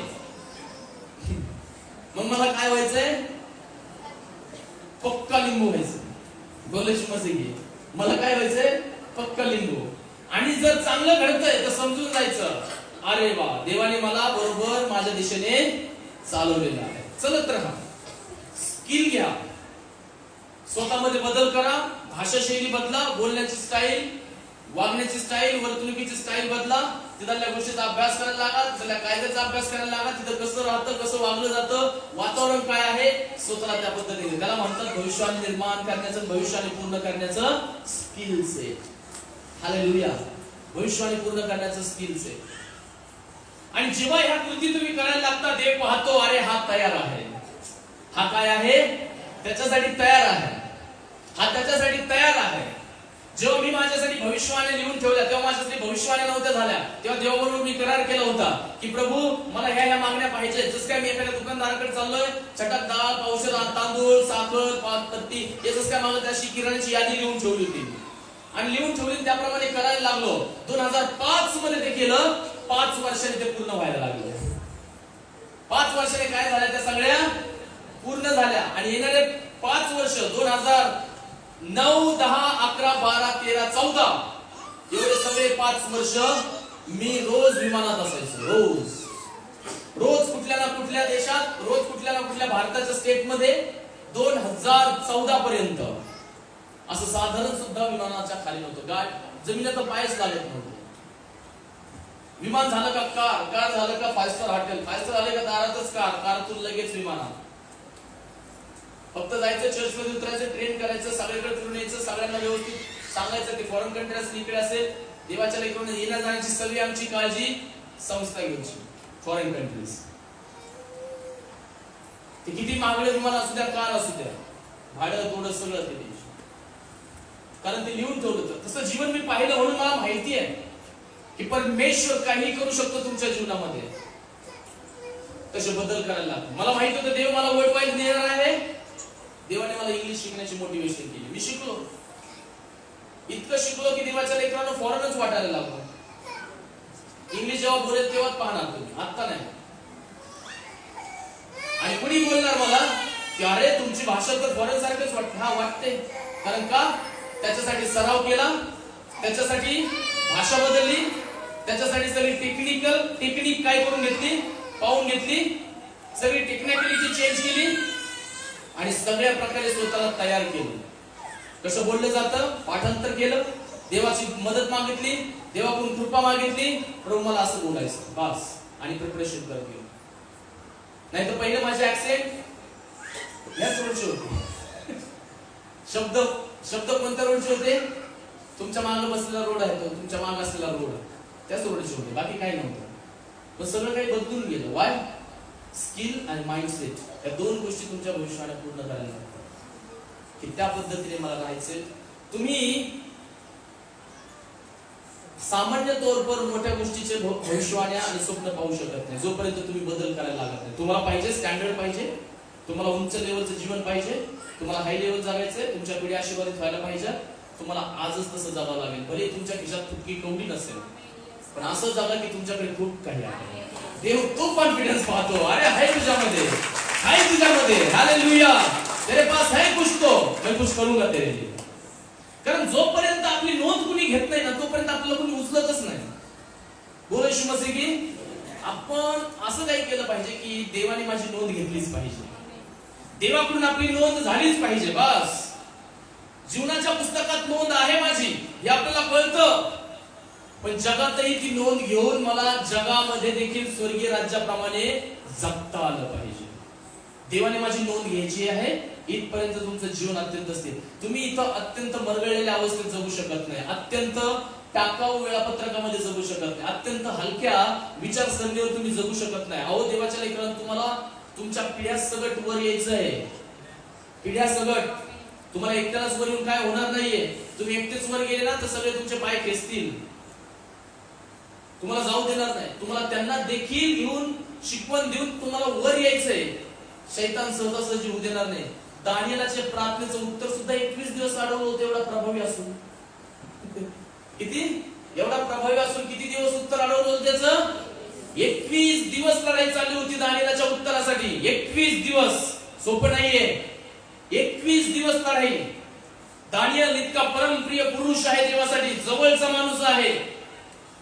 दानियलला थोडं सुद्धा तो कमी पडू देत नाहीये. सिंहाच्या गुहेतून वाचेल, त्या शद्रक मेशक अबेदnego लागणीच्या भट्टीतून वाचेल, त्याला राजाच्या जवळ येईल, त्याला सगळे उच्च पद दिले होते, तरी सुद्धा त्याचं उत्तर देवाने एका क्षणात मंजूर केलं. शैतानने किती दिवस अडवलं? 21 दिवस अडवलं. आणि तुम्ही जर छोट्या गोष्टीद्वारे देवाच्या लेकरांना देवाकडे जर दुर्लक्ष करायला लागले, सोडून गेले, तर देव तिकडेच कडत बसेल आणि देव म्हणाल उत्तर पडतंय, तू जागेवर नाहीये, मी तुझ्या उत्तरासाठी लढतोय, तू जागेवर नाहीये. I am fighting, I am getting battle because of your answers, but you are not there. तू नाहीयेस तिथे, तू काय कुठे गेलेला आहेस? आणि जर तुम्ही उपलब्ध नाहीये, युद्ध तिकडे चालू आहे, तुमचे उत्तर तुम्हाला मिळत नाही. सोपं नाहीये. तुमच्या सगळं तुमच्या पिढीला घेऊन तुम्हाला उच्च लेवलला यायचं देवाच्या लेकरांना. हे सोपं नसणार आहे. हे युद्धाचा प्रकार असणार आहे.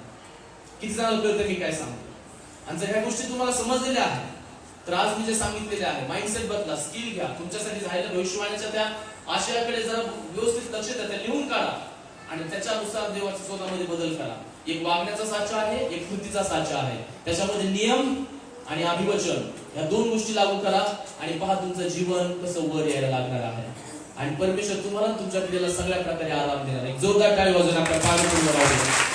चला या आपण त्या देवाचे आभार